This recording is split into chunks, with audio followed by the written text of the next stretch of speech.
मालिक की साजन बाजे प्यारी सासंग जियो, आप सब लोग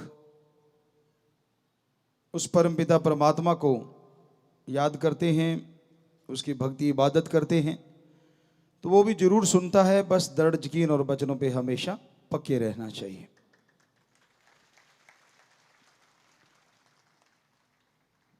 काफ़ी देर से चर्चा हम कर रहे हैं, बाल्यावस्था से लेके, बचपन से लेके गृहस्थ आश्रम तक की, और अब बात आती है संन्यास आश्रम, जो कि आजकल है ही नहीं। बल्कि संन्यास जब लेना चाहिए तब लोग जिम्मेदारी पद पे आ जाते हैं। 50 के बाद माना जाता था कि संन्यास आश्रम माना जाता है, लेकिन आजकल तो कहते हैं तजर्बा ही तब आता है।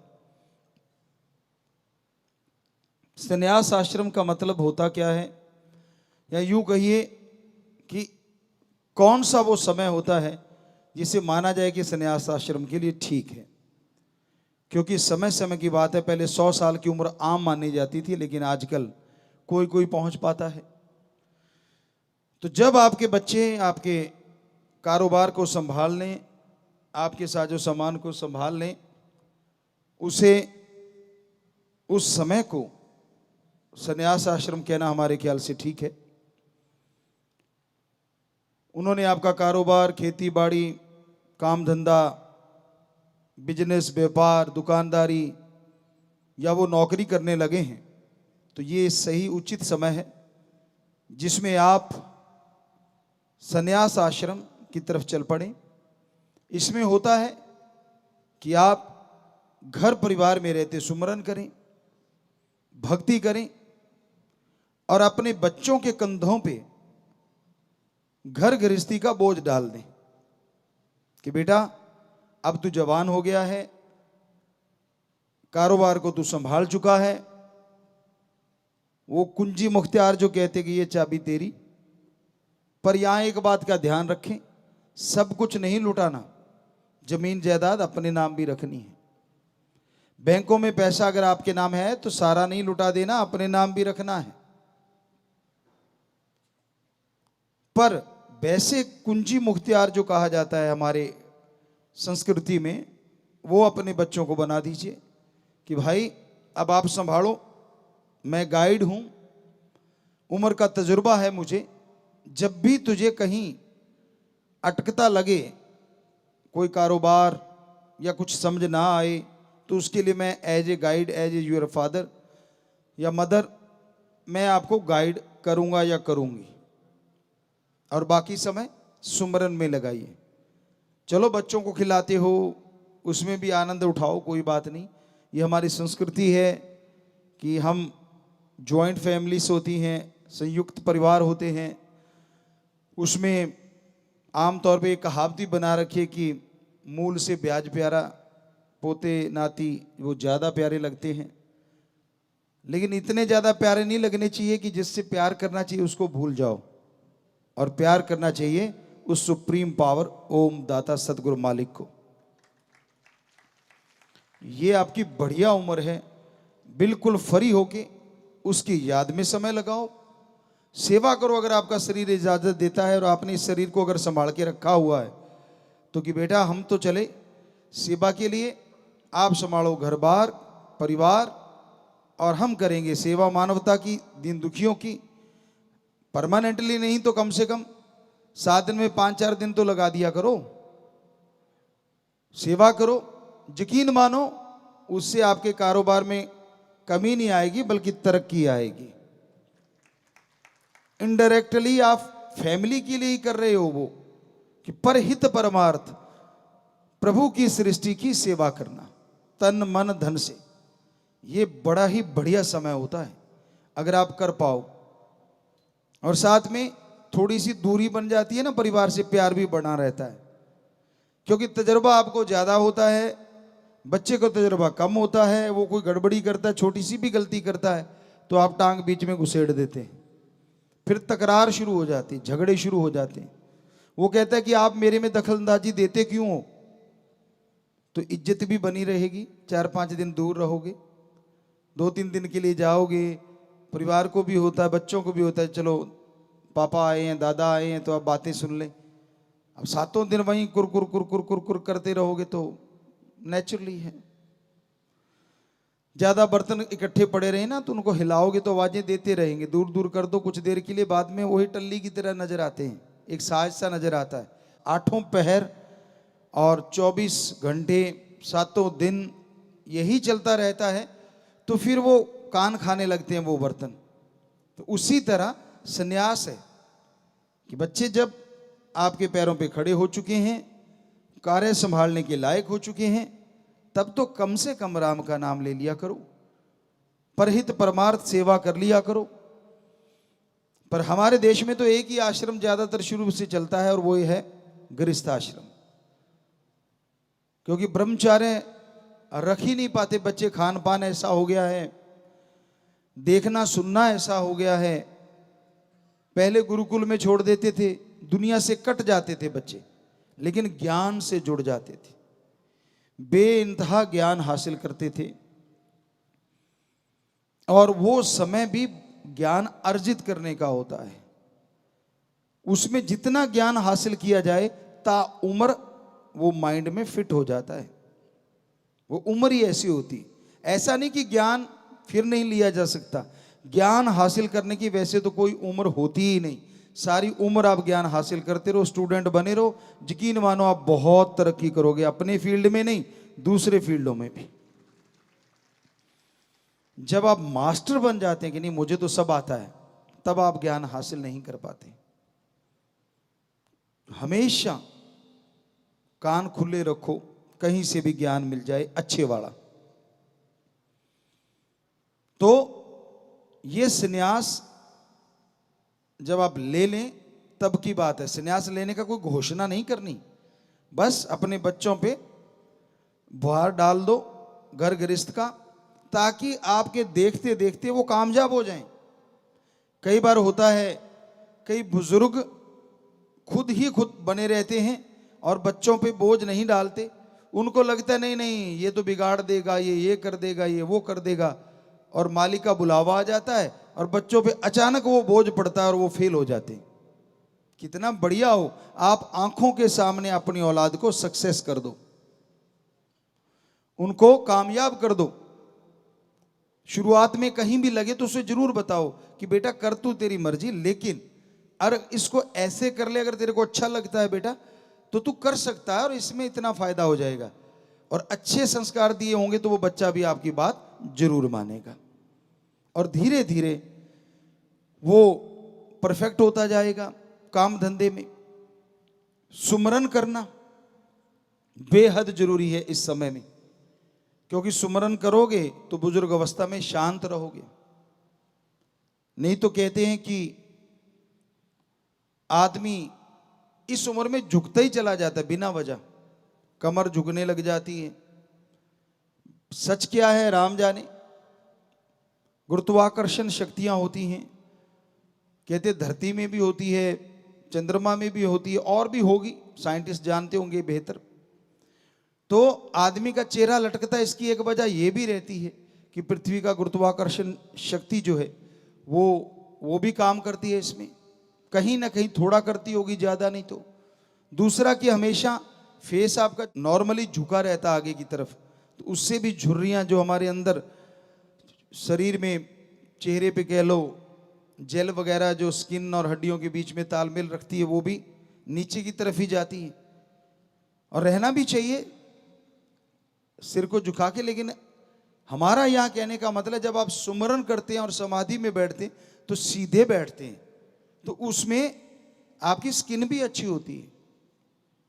और हो सके तो कभी कभी गर्दन को पीछे की तरफ जब लेटते हो आप, कंधे के पास सिरहाना वगैरह रख के गर्दन थोड़ी पीछे की तरफ हो जाए 2-4-5 मिनट के लिए, तो अच्छा है। जब आप लेटे हुए हैं तो उससे सर्वाइकल भी दूर होता है और ये जो आपका लटकने वाला काम है वो भी थोड़ा रुक जाता है।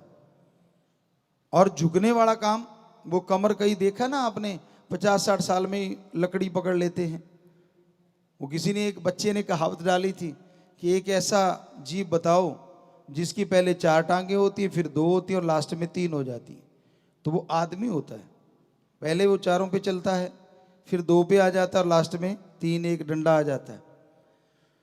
तो वो आने ही ना पाए अगर पॉसिबल हो तो। और ये संभव है अगर आप एक्सरसाइज करते रहें, राम का नाम जपते रहें। कहीं आप सोचो संत पीर फकीर तो ऐसा करते हैं, उनकी कुछ और भी वजह होती है, वो ठीक नहीं बताना। सो कहने का मतलब सन्यास में जब आप आ जाते हैं, जब बच्चे पैरों पे खड़े हो जाते हैं, वो उम्र है आपकी, तो उसमें भक्ति किया करो, अच्छे कर्म किया करो, समाज के भले की सोचा करो, समाज के भलाई के लिए कदम उठाया करो। जिस भी धर्म में आप रहते रहिए, कोई फर्क नहीं पड़ता, लेकिन तब तो कम से कम मानना शुरू कर दो। धर्म में रहना एक अलग बात है, धर्म को मानना एक अलग बात है। जो धर्म को मानता वो चुगली निंदा नहीं कर सकता। धर्म को मानने वाला कभी किसी का बुरा सोच ही नहीं सकता। धर्म को मानने वाला नशे कर ही नहीं सकता। धर्म को मानने वाला किसी जीव को मार के खा ही नहीं सकता। धर्म को मानने वाला दुआएं करते हैं, बद्दुआ देता नहीं। धर्म को मानने वाला परम पिता परमात्मा ओम हरि राम का आशिक हो जाता है, वो दूसरों का आशिक नहीं बनता। इसका मतलब ये नहीं है कि वो दुनिया से कट जाता है। इसके लिए तो एक और टाइम रखा हुआ था, वहां तक कोई पहुंच ही नहीं पाता कि वो 75 साल की उम्र होती, उसमें वानप्रस्थ कि आप जंगलात में चले जाएं और तब प्योरली 100% ओम हरि राम के लिए ही समय देना, अल्लाह मालिक को, परमात्मा को याद करना है। पर भाग्यशाली हैं वो माँ बाप जिनके बच्चे सच्चे आज के टाइम में ब्रह्मचर्य का निर्वाह कर रहे हैं। उनका कोई मुकाबला नहीं दुनिया में। सच्चे का इसलिए जोर दे रहे हैं हम, दिखाना वही बात और चीज होती है, निभाना और चीज होती है। जो निभाए, ब्रह्मचर्य पे पक्का रह के ओम हरि अल्लाह राम की भक्ति इबादत करे, उसकी जिंदगी में जो सुकून, चैन और मालिक के नजारे होते हैं वो कहीं मिल ही नहीं सकते। क्योंकि उसका ध्यान का और तरफ जाना तो मतलब ही नहीं बनता।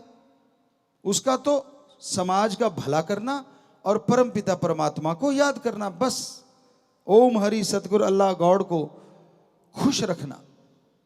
पर उसके बावजूद भी वो परिवारों में खचते रहते हैं, मोह ममता में फंसे रहते हैं, तो वो सच्चे ब्रह्मचारी नहीं होते। कड़वी हैं बातें लेकिन सच्ची हैं बातें। ऐसे ही महान नहीं कहा जाता कि बचपन से ही जो ब्रह्मचार्य में पड़ जाते हैं। ये जो इंसान के अंदर वीर्य है, इसका कंट्रोल करना अपने आप में एक बहुत बड़ी शक्ति है। ये शरीर को शक्ति देता है, शरीर के लिए एक ढाल का काम करता है। जैसे गाड़ी में अच्छी क्वालिटी का ऑयल जो होता है, जो पिस्टन वगैरह को बिल्कुल सही रखता है, ऐसे ही ब्रह्मचर्य जब आप रखते हैं तो वो हमारी बॉडी को मजबूत करता है, हमारे डीएनए के सेल को कह लो, जो भी चीजें हैं उनको मजबूत रखता है, जिससे झेलने की शक्तियां बढ़ जाती हैं, आत्मिक शक्तियां बढ़ जाती हैं, आत्मबल विल पावर बढ़ता है और आदमी कभी नेगेटिव होता ही नहीं, चेहरे पे शांति झलकती है। कैसी भी परिस्थितियां क्यों ना आ जाएं, चेहरे का नूर गायब नहीं कर सकती। जो ब्रह्मचर्य का सच्चा पुजारी होता है, जो परमपिता परमात्मा से सच्ची लौ लगाए रखता है, वरना तो मर गए जी गए, मर गए जी गए चलता ही रहता है जिंदगी में। परेशानियां आ गई तो मर गए, और थोड़ी सी दूर हो गई तो जी गए। यही तो चलता रहता है जिंदगी में आम इंसान के। कहते हैं ना, चिंता एक ऐसी चिता होती है जो जीते लोगों को जलाया करती है। चिता तो एक बार जला के काम तमाम कर देती है, लेकिन चिंता सबसे खतरनाक चिता है जो पता नहीं जिंदगी के कितने मरहलों में, कितने पलों में आदमी को मारती है और फिर जिंदा करती है। इसलिए चिंता नहीं पैदा करने देना। ये तभी संभव है अगर आप अपनी जिंदगी का तालमेल बिठाएं। काम धंधा करते रहो, हाथों पैरों से कर्म योगी और जीवा ख्यालों से ज्ञान जोगी। काम धंधा भी करते रहिए। हम ये नहीं कहते कि ब्रह्मचारी ही बन जाएं, नहीं, घर गृहस्थ में रहिए, परिवार में रहिए। बेपरवाही ने एक दो बार वचन भी फरमाए कि दो पंख हो जाते हैं, गिरना थोड़ा मुश्किल होता है घर गृहस्थ वाले को अगर वो भक्ति करता है। ब्रह्मचर्य के लिए तो फिर पंख जुड़ जाते हैं दुनिया की तरफ से, एक ही पंख रह जाता है, समाज सेवा और परमपिता परमात्मा की खुशी हासिल करना, खान पान पे कंट्रोल करना, ऐसी चीजें ही खाना जो तामसिक भोजन ना हो, सात्विक भोजन हो। ज्यादा मिर्च मसाले अवॉइड करो, मसाले तो होने ही नहीं चाहिए, बल्कि नेचुरल खाना होना चाहिए, जितना भी बढ़िया आप कर सकें। बहुत सारी चीजें ब्रह्मी हैं, ज्यादा आप उपयोग करें जो ब्रह्मचर्य का पालन करना चाहते हैं, जो कि अनमोल तोहफा है कुदरत का, वो आप ज्यादा लेते रहेंगे तो नेचुरली आप शांत रहेंगे और परमपिता परमात्मा की तरफ ही ध्यान रहेगा। इस तरह बहुत सारी चीजें हैं जिनको लेने से, सोयाबीन है, ये भी बहुत अच्छी मानी जाती है, इसके लिए ज्यादा, हद से ज्यादा नहीं, लेकिन ब्रह्मचर्य के लिए अच्छी मानी जाती है। तो ऐसे बहुत से भोजन और भी हैं, अगर अमल किया जाए, उन पे चला जाए और तामसिक जो भोजन है उससे बचा जाए।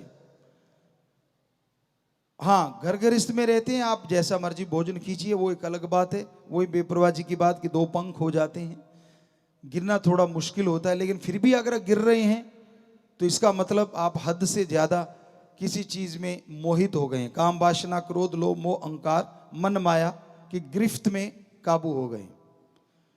भक्ति कभी भी दिखावे की नहीं करनी चाहिए कि मैं दिखाऊं ताकि मुझे लोग देखें मैं ये कर रहा हूं। ऐसे करने वाला भक्त हो ही नहीं सकता। भक्त वो होता है शांत चित्त रहता है, सुमरन करता है, भक्ति करता है, समाज में विचरता है तो अच्छी बात करता है, हंसता है तो अच्छी बात करता है, खुश रहता है तो अच्छी बातों का एहसास करके खुश रहता है, ना कि समाज में जाके गंदगी फैलाता है। तो इसलिए संन्यास आश्रम अपने आप में एक बहुत बड़ा ब्रह्मचर्य टाइप ही हो जाता है। नहीं, ऐसा नहीं कि गृहस्थ जिंदगी त्याग दी, वो तो आप वानप्रस्थ में जब जाते थे तब त्यागा जाता था, लेकिन उस समय से पहले पहले आप गृहस्थ जिंदगी में तो हैं, लेकिन पूरी गृहस्थी का बोझ नहीं उठाते आप, और परिवार अपने बच्चों को अपनी आंखों के सामने कामयाब होता देखते हैं। और बच्चों को चाहिए कि अगर आपके बुजुर्गवार, आपके माँ बाप ने, दादा दादी ने संन्यास ले लिया है, आपके ऊपर बोझ डाल दिया है, तो आप उनका सत्कार करना ना भूलिए। आप भागों वाले हैं जिनके माँ बाप ने ऐसा किया है कि वो आपकी अपनी आंखों के सामने आपको कामयाब होते देखना चाहते हैं। तो ऐसे माँ बाप का, वैसे तो कोई भी माँ बाप कैसा भी क्यों ना हो, सत्कार तो करना ही चाहिए, बुरा नहीं बोलना चाहिए। ये सच है। आज कलयुग में पिता का तो कहना क्या, माता भी कुमाता होती जा रही हैं। बुरा ना मानना, हमने ऐसा देखा है, अपने बच्चों को मार के कहीं भाग जाना, ये आम सी बातें हो रही हैं। हफ्ता 15 दिन में कोई ना कोई ऐसी खबर आती रहती है। यहां तक भी कई बच्चियों ने तो परिवारों को खत्म किया। बड़ा दर्द होता है जब ये चर्चा सुनते हैं। तो ऐसा पहले नहीं होता था। माता को माता नहीं, पूत कपूत हो सकता था। वो तो खैर आजकल आम बात है, पूत कपूत वाली तो। लेकिन हमारे जो राम नाम से जुड़े बच्चे हैं, जो धर्म को पक्के तौर पे मानते हैं, वो कपूत नहीं हो सकते। कई लोग सोचते हैं नहीं हमने देखा है। आपने देखा नहीं होगा ढंग से। आपके देखने का नजरिया, देखना दो तरह से होता है। पुराने समय में कहते थे या तो रास्ते चलते या व्यवहार पढ़ने से पता चलता है आदमी कैसा है। बाहर से देख के आप कैसे किसी को बता सकते हो वो कैसा है? वो बोलता नहीं, शांत रहता है, सजदे करता रहता है, तो क्या आपने मान लिया कि वो भक्त है? आपको क्या पता उसके अंदर क्या तूफान है। और दूसरी बात, पुरानी कहावतें ऐसी नहीं बनी कि ना तो बुरा जन्मे और ना बुरा आए। ये भी कारण होता है। बुरा नहीं जन्मा तो बुरा अगर आ गया तो वो भी फट्टी पोंछ देता है, पता ही नहीं चलने देता कब आपके चारों खाने चित कर दे। संस्कारों को आप भूल जाते हैं और जो बुरा आया है उसकी सुन के सब बुला देते हैं जिंदगी देने वाले माँ बाप को।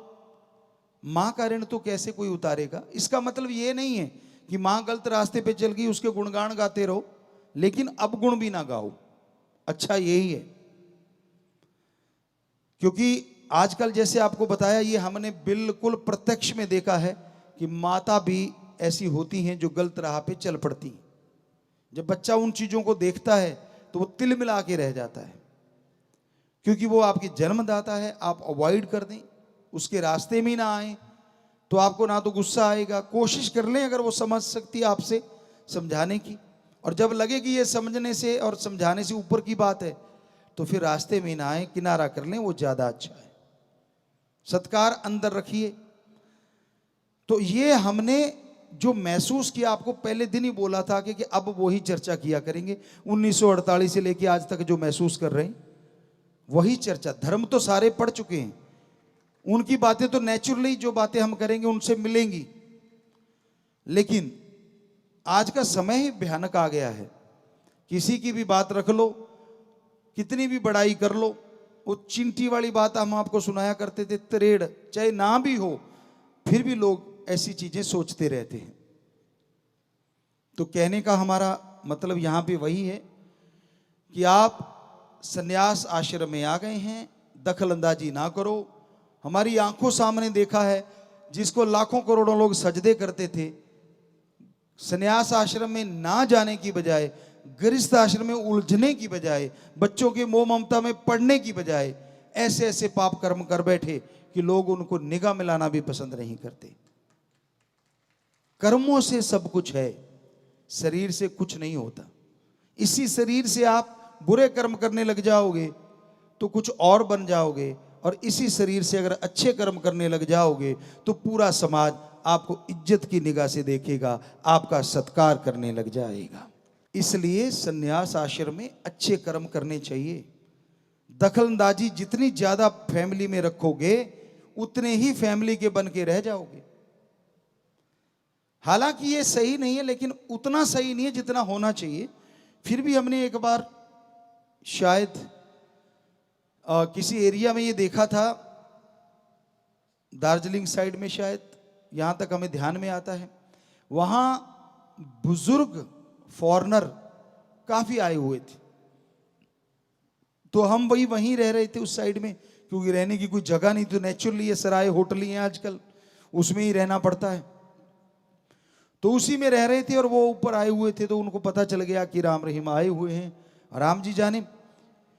तो उनसे थोड़ी चर्चा हुई, थोड़ी बातें हुई, हमने आदमी भेजा, तो पता चला कि वो वर्ल्ड टूर पे निकले हुए हैं। तो पूछा कैसे और क्यों। कहते जी हमने अपना जो कमाई करी थी 50% अपने लिए रखा, 50% बच्चों को दे दिया, वो पढ़ लिख गए, अब वो जाने उनका काम जाने, और हम चले दुनिया देखने।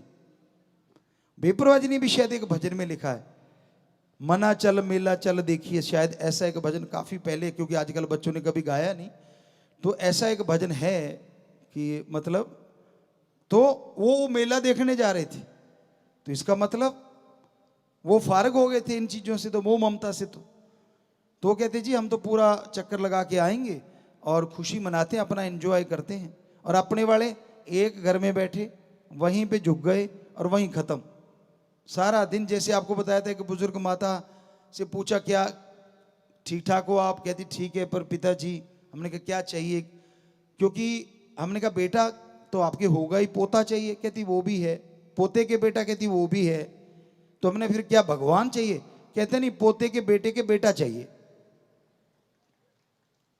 अब कर लो बात, कहां की चिंता करी बैठी है, पता नहीं कब मालिक की आवाज आ जाए। ज्यादातर हमारा कल्चर इस तरह का फंसा हुआ है। तो नहीं घूमना मत घूमो, पर संन्यास तो ले ही सकते हो। यकीन मानिए बड़ा मजा आएगा, बड़ी खुशियां आएंगी, फारिग हो जाओगे जीते जी। और फारिग होके जब आप गाइड करोगे, माइंड भी ज्यादा काम करेगा। और फिर अगर सेवा करते हो समाज की, परहित परमार्थ करते हो, तो और आइडियाज आएंगे जो आपकी फैमिली, आपकी कुलों का भी उद्धार करते रहेंगे। फ्रेश माइंड में ज्यादा आइडियाज आते हैं, टेंशन वाले में बहुत कम आते हैं। तो इसलिए भी संन्यास आश्रम रखा गया था। तो जरूरी है कि इसमें रहते हुए आप मालिक को याद करें। बहुत सारे बैठे हैं हमारे सत्संगी जो संन्यास आश्रम में आ चुके हैं, यकीन मानो खुशियां मिलेंगी। उनको गाइड करते रहो, हम नहीं रोकते, उनको रास्ता दिखाते रहो, पर सुकून मिलेगा, एक चैन मिलेगा, एक नज़ारा आएगा आपको। और किच किच किच किच वो जो होती है ना घर में, उससे भी मुक्ति मिलेगी। और फिर आपके लिए दुआएं ये नहीं होंगी कि बूढ़ा चला जाए, दुआएं ये होंगी हमारे माता पिता हमारे सिर पे छाया की तरह रहें। हमारे अकॉर्डिंग हम हमेशा एक चीज कही नहीं कभी, पर कहना चाहते होते कि पहले जरूरी होता है कि स्वस्थ काया, और दूसरी अगर संन्यास ले लें तो मां बाप की छाया।